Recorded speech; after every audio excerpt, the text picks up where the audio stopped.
चलो आज हो गया हमारा 31 दिसंबर 2025। ठीक है, साल का आखिरी दिन। तो आज का पहला टॉपिक देखो, हमारा ground water resource assessment report. ये एक रिपोर्ट आई है 2025 की, इस बार ग्राउंड वाटर से रिगार्डिंग है। और इस रिपोर्ट को निकाला किसने है? तो मिनिस्ट्री ऑफ जल शक्ति ने इस dynamic ground water resource assessment report को निकाला है। अब चलो, एक बात तो हो गई कि रिपोर्ट को रिलीज किसने किया, तो मिनिस्ट्री ऑफ जल शक्ति ने। लेकिन इस रिपोर्ट को तैयार किसने किया, ये असेसमेंट को रेडी किसने किया है, पूरा रिपोर्ट बनाया कौन है? तो सेंट्रल ग्राउंड वाटर बोर्ड जो है सेंट्रल गवर्नमेंट की एजेंसी, उसने रेडी किया है, प्लस अलग अलग स्टेट्स और यूनियन टेरिटरी के ऑर्गेनाइजेशंस मिलकर इस रिपोर्ट को तैयार किए हैं। सपोज यूपी में ग्राउंड वाटर का लेवल देखना है तो यूपी की ऑर्गेनाइजेशन लगी होगी, एमपी में देखना है तो एमपी की ऑर्गेनाइजेशन लगी होगी। तो अलग अलग स्टेट्स और यूटी भी इसमें कंट्रीब्यूट किए हैं। अब इस रिपोर्ट के की हाइलाइट्स देख लो। पहला तो यह है कि एनुअल ग्राउंड वाटर रिचार्ज जो है वो इंक्रीज हुआ है मार्जिनली, मतलब पानी जो पहले ग्राउंड वाटर रिचार्ज नहीं हो पा रहा था, अब वो एनुअल ग्राउंड वाटर रिचार्ज जो है उसमें हल्का सा इंक्रीज देखने को मिला है, लेकिन एकदम हल्का इंक्रीज देखने को मिला है, मार्जिनली इंक्रीज हुआ है, ध्यान रखना। एनुअल ग्राउंड वाटर एक्सट्रैक्शन भी मार्जिनली इंक्रीज हो गया है। एक्सट्रैक्शन मतलब हम जितना पानी बाहर एक्सट्रैक्ट करके निकाल ले रहे हैं, तो वो भी हल्का सा मार्जिनली इंक्रीज हो गया है। ये तो इसकी दो फाइंडिंग्स हो गई। अब इसने अलग अलग परसेंटेज वाइज बताया है कि कितना एरिया में सेफ स्टेटस है ड्रिंकिंग वाटर का, ग्राउंड वाटर का, कितने एरिया में क्रिटिकल है, कितने एरिया में सेमी क्रिटिकल है। तो वो देख लो, 73.4% ऐसी जगह है जहां पे ग्राउंड वाटर का कंडीशन सेफ है, पानी अभी खत्म नहीं होने वाला है। 3.05 एरिया ऐसा है जहां क्रिटिकल है, हालत बहुत गंभीर हो चुकी है। ठीक। 10.5% एरिया ऐसा है जहां सेमी क्रिटिकल है, मतलब बहुत गंभीर भी नहीं और बहुत अच्छा भी नहीं, बीच में है। और 11.1% एरिया ऐसा है जहां पे बहुत ज़्यादा एक्सप्लॉइटेशन हो रहा है पानी का। ठीक। और 1.8% एरिया ऐसा है जहां का पानी हमको सलाइन मिला है, खारा पानी मिला है। तो ये अलग अलग डिमार्केशन इस रिपोर्ट में दिखाया गया है। अब ओवर एक्सप्लॉइटेशन कहाँ पे है तो वो देख लो। तो पंजाब, दिल्ली, हरियाणा, वेस्ट यूपी, गुजरात, राजस्थान, कर्नाटका, तमिलनाडु, आंध्र प्रदेश, इन स्टेट्स में ओवर एक्सप्लॉइटेशन हमको देखने को मिला है। अब ऐसा नहीं है कि इन स्टेट्स में हर जगह हमको ओवर एक्सप्लॉइटेशन देखने को मिला है। इन स्टेट्स के कुछ कुछ रीजन में हमको ओवर एक्सप्लॉइटेशन देखने को मिला है। क्लियर हो गया? तो ये हमारा इस रिपोर्ट का ओवरऑल असेसमेंट था। एनुअल ग्राउंड वाटर रिचार्ज हल्का सा बढ़ा है, एनुअल ग्राउंड वाटर एक्सट्रैक्शन भी हल्का सा बढ़ गया है, और कहाँ कितना स्टेटस है सेफ, सेमी क्रिटिकल, क्रिटिकल का, वो तो तुमको हम बता ही दिए। चलो दूसरा एक टॉपिक देखो, your money your right initiative. Your money your right initiative, इसका मतलब तुम्हारा पैसा तुम्हारा अधिकार। ठीक है, तो इस नाम से एक इनिशिएटिव शुरू किया गया है, 2025 में शुरू किया गया था। अब इसका काम क्या है? तो ये सिटीजन्स को हेल्प करेगा to identify and reclaim unclaimed financial asset lying with regulated financial system. इसका मतलब क्या हुआ? देखो, मान लो मेरा कोई फिनेंशियल एसेट है, कोई बॉन्ड है, कोई सिक्योरिटी है, कोई फिक्स डिपॉजिट है, बैंक में कुछ पैसा है जो अभी तक हम क्लेम नहीं किए हुए हैं, हमको पता ही नहीं है कि कैसे होगा, ये मेरा है कि किसका है। तो वो चुपचाप पड़ा हुआ है किसी फिनेंशियल सिस्टम के ऑर्गेनाइजेशन में, जैसे कि bank, insurance company, mutual fund, shares, retirement benefit, इन सब में मेरा पैसा हो गया या कोई एसेट हो गया, वो पड़ा हुआ है ना, हमको उसके बारे में उतनी नॉलेज है ना, हम आइडेंटिफाई कर पा रहे हैं कि कितना है मेरा पैसा, कैसे निकलेगा, और ना हम उसको क्लेम कर पा रहे हैं, तो वो बिल्कुल अनक्लेम्ड पड़ा हुआ है। तो ये जो your money your right initiative है ना, ये हमको हेल्प करेगा कि हम आइडेंटिफाई कर पाए कि हमारा कितना एसेट इन अलग अलग फिनेंशियल सिस्टम में पड़ा हुआ है और हम उसको वापस से रिक्लेम करें। ठीक, उसमें हमको ये हेल्प करेगा। अब ये इनिशिएटिव को कोऑर्डिनेट कौन कर रहा है? तो अलग अलग एजेंसी कर रही है, क्योंकि अलग अलग एजेंसी में एसेट्स पड़े हो सकते हैं। बैंक के तरफ से आरबीआई करेगी, फिर से आईआरडीएआई इंश्योरेंस डिपार्टमेंट वाली है, बॉन्ड्स और सिक्योरिटी मार्केट में सेबी देखेगी, उसके बाद आईईपीएफए, पीएफआरडीए, ये सब अलग अलग ऑर्गेनाइजेशंस हैं जो कि हमको हेल्प करेगी ताकि हम अपने एसेट्स को आइडेंटिफाई करें और उसको क्लेम कर सकें। ठीक है। अब अलग अलग पोर्टल्स भी बनाए गए हैं ताकि हम जाकर इस पे अपना एसेट्स को आइडेंटिफाई करके क्लेम कर सके। तो बैंक्स में अगर हमारा कोई एसेट रखा है तो उद्गम पोर्टल पे जाएंगे। इंश्योरेंस कंपनी में कोई हमारा ये फिनेंशियल एसेट रखा है तो बीमा भरोसा पर जाकर उसका हम एप्लीकेशन फाइल करेंगे। म्यूचुअल फंड में हमारा कोई बॉन्ड वॉन्ड पड़ा हुआ है तो हम मित्रा एक पोर्टल है ऑनलाइन, वहाँ पर जाके करेंगे। तो ऐसे अलग अलग पोर्टल सरकार बनाई हुई है। तो सीधा your money your right initiative क्या है, तो ये हमको हेल्प करेगा कि हम अपना अनक्लेम्ड फिनेंशियल एसेट को आइडेंटिफाई करके वापस से क्लेम कर ले। ठीक, इसको अलग अलग ऑर्गेनाइजेशन कोऑर्डिनेट करेगी, जैसे आरबीआई हो गया, आईआरडीएआई हो गया, सेबी हो गया, आईईपीएफए हो गया, पीएफआरडीए हो गया। ठीक, चलो तीसरा टॉपिक देखो, गिग वर्कर्स। गिग वर्कर्स हम बहुत बार किए हुए हैं, लेकिन चलो अभी फिर से कर लेते हैं, एक रिसेंट चीज़ आ गई है इनके बारे में। ये गिग वर्कर्स अभी स्ट्राइक पे बैठ गए हैं, हड़ताल पे बैठ गए हैं, प्रोटेस्ट पे बैठ गए हैं। क्यों बैठ गए हैं? क्योंकि इनका सिस्टमेटिक एक्सक्लूजन हो रहा है लेबर एंटाइटलमेंट से।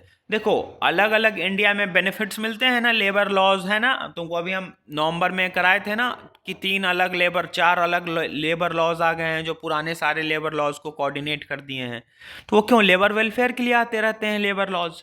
तो गिग वर्कर्स अभी प्रोटेस्ट पे बैठ गए हैं। इनका कहना है कि हमको वो फायदे लेबर इंटाइटलमेंट्स मिल नहीं रहे हैं, जो कि सही बात है, मिलते भी नहीं है। ठीक, तो अब पूरा गिग वर्कर्स के बारे में देख लेते हैं। गिग वर्कर्स होते कौन है? तो ये फ्रीलांसर, इंडिपेंडेंट और टेम्पोररी वर्कर्स होते हैं, जो कि शॉर्ट टर्म प्रोजेक्ट, छोटे कामों के लिए करने के लिए होते हैं, छोटा गोल। जैसे कि किसी जोमेटो स्विगी के जो डिलीवरी बॉय हैं वो गिग वर्कर्स हैं। कोई कॉन्ट्रैक्ट बेस्ड एम्प्लॉयमेंट में है कि हम 3 महीने तक तुम पे कॉन्ट्रैक्ट पे काम करेंगे, तो वो गिग वर्कर हैं। वाया डिजिटल या ऑफलाइन मोड वो जॉब कर सकते हैं। ऑफलाइन मोड में जैसे कि ओला उबर ड्राइवर हो गए, उनके टैक्सी ड्राइवर्स हो गए, फिर से हमारे जोमेटो स्विगी के डिलीवरी बॉय हो गए, ये सब। तो गिग वर्कर्स कुछ नहीं, फ्रीलांसर होते हैं, इंडिपेंडेंट होते हैं और टेम्पररी वर्क करते हैं। इनका कोई परमानेंट वर्क नहीं होता है। और ऐसा भी नहीं है कि बहुत लंबे समय तक बड़ा बड़ा प्रोजेक्ट पर रिसर्च कर रहे हैं, नहीं, ये शॉर्ट टर्म प्रोजेक्ट्स में पार्टिसिपेट करते हैं। और ये डिजिटल और ऑफलाइन मोड दोनों में से किसी भी मोड पर ये काम कर सकते हैं। अब ये हैं तो हमारे इकोनॉमी के लिए बहुत इंपॉर्टेंट, कैसे आगे बताते हैं, लेकिन इनको बहुत सारे चैलेंजेस फेस करने पड़ते हैं। कैसे?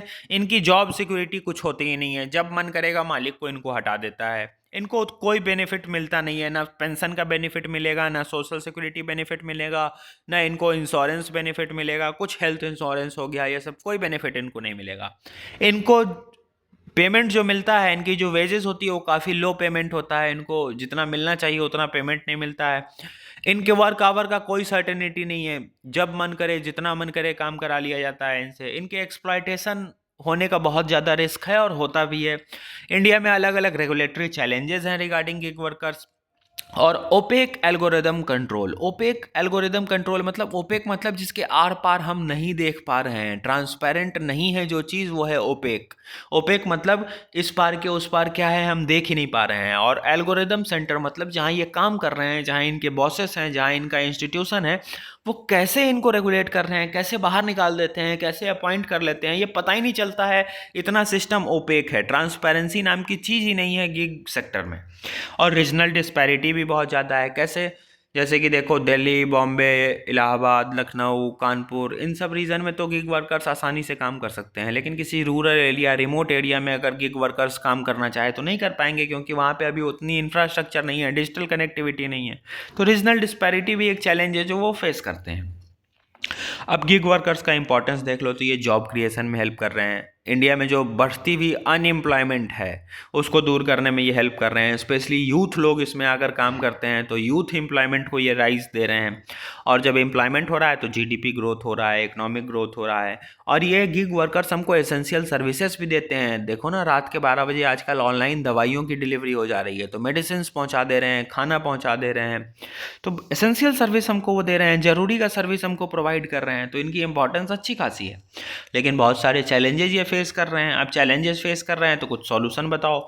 सॉल्यूशन है कि इनको सोशल सिक्योरिटी बेनिफिट्स दिया जाए, इनको सैलरी टाइमली मिले, फिक्स सैलरी मिले, इनको पेंशन्स मिले, इनको हेल्थ इंश्योरेंस मिले, इनको जो पेमेंट इनके मिल रहा है, इनकी जो इनकी वेजेस मिल रही है वो फेयर वेजेस हों, जॉब इनका टाइमली हो। इनके लिए ग्रीवांस रिएड्रेसल मैकेनिज्म हम बनाए हो कि इनके कोई ग्रीवांसेस हैं, इनकी कोई समस्या है तो वो आसानी से ये एक्सप्लेन कर पाए और उसका रिएड्रेसल हो, सॉल्यूशन हो जल्द से जल्द।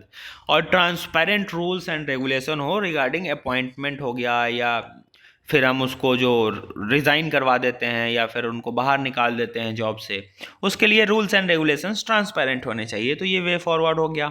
कुछ गवर्नमेंट इनिशिएटिव देख लो जो गिग वर्कर्स के लिए सरकार काम कर रही है। तो सरकार अलग अलग सोशल सिक्योरिटी फंड बना कर रखी है गिग वर्कर्स के लिए, ई श्रम पोर्टल्स रखी है जिसमें सारा डाटा रिकॉर्ड रखती है। प्रधानमंत्री विकसित भारत रोजगार योजना में भी गिग वर्कर्स के लिए प्रोविज़न है। और अलग अलग स्टेट तो लॉज अपने निकालते ही रहते हैं, जैसे यूपी, बिहार, कर्नाटका, एमपी, अलग अलग स्टेट्स अपने अपने गिग वर्कर्स के लिए छोटे मोटे प्रोविजंस निकालते रहते हैं। तो ये गवर्नमेंट इनिशिएटिव्स हो गए, लेकिन स्टिल हमको और काम करने की ज़रूरत है। वे फॉरवर्ड को हमको अच्छे से इम्प्लीमेंट करने की ज़रूरत है, तभी जाकर ये चैलेंजेस दूर होंगे। क्योंकि स्टिल गवर्नमेंट इतने स्टेप्स ले रही है लेकिन चैलेंजेस बहुत ज़्यादा गिग वर्कर्स फेस करते हैं। ये पूरी कहानी हो गई। चलो आज का आखिरी टॉपिक देखो, कोलेरू लेक। कोलेरू लेक अभी वापस से रिकॉग्निशन गेन करने लगा है, मतलब इसका नाम बहुत ज़्यादा होने लगा है। क्यों? इसकी एक फिश है, ब्लैक ड्राइड फिश, जो इसी मछली से होती है, जिसके कारण इस कोलेरू लेक का नाम बहुत ज़्यादा होने लगा है। और ये जो मछली है ना, ये बड़ा फेमस हो रही है डोमेस्टिक और इंटरनेशनल मार्केट में। अब कोलेरू लेक जो है ये लार्जेस्ट फ्रेश वाटर लेक है इंडिया का, आंध्र प्रदेश में लोकेटेड है। इसको हम पर्लेस फिशर्समैन पैराडाइज भी बोलते हैं या फिर बर्ड हेवन भी बोलते हैं। ये वाइल्ड लाइफ सेंचुरी भी डिक्लेयर किया जा चुका है, 1999 से ही ये वाइल्ड लाइफ सेंचुरी है। रामसर साइट भी है ये 2002 से। 20 मिलियन माइग्रेटरी बर्ड्स को ये सपोर्ट करता है, मतलब अलग अलग बर्ड्स माइग्रेशन करके आती है ना, साइबेरियन बर्ड्स हो गया, ये सब बर्ड्स इंडिया में आते हैं ना माइग्रेट करके। तो ये 20 मिलियन माइग्रेटरी बर्ड्स को हर साल सपोर्ट करता है, जो कि यहाँ पे आती हैं, अंडे देती हैं, कुछ समय के लिए अपना साइकिल पूरा करती हैं और फिर चली जाती हैं। तो काफ़ी क्रिटिकल लेक है ये, काफ़ी इंपॉर्टेंट है इकोलॉजी के पॉइंट ऑफ व्यू से, इन्वायरमेंट के पॉइंट ऑफ व्यू से। अब यहाँ के कुछ इंपॉर्टेंट स्पीसीज देख लो, तो grey pelican, painted stork, open build stork, ये सब चिड़ियाँ हैं जो यहाँ पे आती हैं। ठीक, तो ये इस लेक की इंपॉर्टेंस हो गई। और इसका कहाँ है ये लेक, वो हो गया रामसर वेटलैंड साइट है, ये वाइल्ड लाइफ सेंचुरी भी है, वो बता दिया। और ये अभी अपनी एक ब्लैक ड्राइड फिश के लिए काफ़ी इसका रिकॉग्निशन हो रहा है, जो कि डोमेस्टिक और इंटरनेशनल मार्केट में बड़ा फेमस है। तो दैट्स इट, ये था आज का करंट अफेयर। अब एक दो टॉपिक रिपीटेड था, जैसे कि तुमको हम बता देते हैं, artificial intelligence, misinformation, disinformation, IT act, safe harbour clause, article 19 sub clause 1, sub clause 2 reasonable restrictions वाला। नवंबर और दिसंबर के शुरुआत में n नंबर ऑफ टाइम, मतलब कितनी बार करवाएं, सिर्फ नवंबर दिसंबर में तुम वो बताओ, आंसर राइटिंग कितनी बार तुम लोग कर चुके हो वो बताओ। एटलीस्ट 3 से 4 बार आंसर राइटिंग तुम लोग कर चुके होगे, टेस्ट और नॉर्मल मिलाकर। और 3 से 4 बार वो टॉपिक भी हमने डिस्कस किया है सिर्फ नवंबर दिसंबर में। पहले की बात छोड़ दो, पहले की बात जोड़े तो 10 बार हो चुका होगा वो टॉपिक डिस्कशन। एक वो टॉपिक रिपीटेड था, एक और टॉपिक रिपीटेड था मल्टीलैटरलिज्म और बाइपोलरिटी को लेकर। वो भी टॉपिक हम बार बार किए हुए हैं कि अभी हम देख रहे हैं कि जो वर्ल्ड ऑर्डर है वो काफ़ी फ्रेगमेंटेड हो चुका है, सब अपने अपने मतलब से स्ट्रैटेजिक पार्टनर चुन रहे हैं। जैसे इंडिया रसिया के क्लोज जा रहा है, US अलग अलग अपने पार्टनर्स बनाया हुआ है, चाइना के साथ सब रिश्ते अच्छे करने की कोशिश कर रहे हैं क्योंकि चाइना बड़ा एक एक्सपोर्टर बन गया हुआ है, स्पेशली क्रिटिकल मिनरल्स का, इन सब का। तो वो टॉपिक किया हुआ है हमारा। और जून जुलाई में भी एक मल्टीलैटरलिज्म और बाइपोलरिटी पूरा हम डिटेल में किए थे, और उससे मेंस में क्वेश्चन भी आया था GS2 में, GS3 में सॉरी। तो किया हुआ है वो टॉपिक, इसलिए कोई करने का मतलब नहीं था। हम इससे रिगार्डिंग जो क्वेश्चन है वो तुमको भेज देते हैं, PDF तो अपलोड कर ही दिए, वीडियो अभी 2 मिनट में अपलोड हो जाएगा। चलो take care, happy new year in advance सबको। टारगेट ये रखना है ना कि 2026 तुम्हारे लिए एकदम तुम्हारा टारगेटेड ईयर हो। अब मेरी विशेष है तुम सब के लिए कि इस बार आए अच्छी खासी सक्सेस, और अगला न्यू ईयर मेंस लिखने के बाद तुम्हारा मने, और अगले न्यू ईयर पे ना तुम ड्रेस सेलेक्ट कर रहे हो कि कौन सा ड्रेस पहनकर हमको इंटरव्यू देने जाना है। ऐसी सक्सेस हमको अचीव करनी है, ठीक है। अभी कल 1 जनवरी 2026 आ जाएगा, तो अभी तो तैयारी के फेज़ में है। प्रीलिम्स निकालो, मेंस निकालो, दिसंबर तक मेंस का रिजल्ट आएगा 2026 के। अगला जो न्यू ईयर 1 जनवरी 2027 का आएगा, उस टाइम पे हैप्पी न्यू ईयर हम लोग एक दूसरे को बोलेंगे। लेकिन इंश्योर ये करना है ना कि तुम उस टाइम पे अपना ड्रेस कोड सेलेक्ट कर रहे हो। लड़के लोग ब्लेज़र सूट सेलेक्ट कर रहे हो, लड़कियां अपना जो डिसेंट सलवार सूट साड़ियाँ होती है वो सेलेक्ट कर रहे हो कि मैं कौन सा पहनकर इंटरव्यू देने जाऊंगी या जाऊंगा, ये इंश्योर करो, ठीक है। हो जाएगा। गोल बहुत इजी है, रिज़ल्ट छोड़ दो ऊपर वाले के हाथ में। रिज़ल्ट कोई कंट्रोल नहीं कर सकता है। जो टॉप रैंक भी अभी तक ले आए हैं उनको भी नहीं पता होता है कि सेलेक्ट होंगे कि नहीं, वो बस आ जाता है रैंक 1, रैंक 2, रैंक 3, वो बस सिलेक्शन हो जाता है। हमारे हाथ में नहीं है यूपीएससी का सिलेक्शन, क्योंकि एट द एंड होना वही 700-800 का है। तो लक फैक्टर बहुत इंपॉर्टेंट रोल प्ले करता है इस एग्ज़ाम में। लेकिन हाँ, एक चीज़ हम इंश्योर कर सकते हैं कि इस एग्ज़ाम की जो डिमांड है ना, उस डिमांड को हम पूरा करके इस एग्ज़ाम के लिए तैयार हो जाएंगे। तो बस हम वो इंश्योर करते हैं, रिजल्ट देने वाला ऊपर बैठा है, देगा वो रिजल्ट। तो चलो दैट्स इट। फिर से सबको happy new year in advance. Take care, कल मिलते हैं फिर।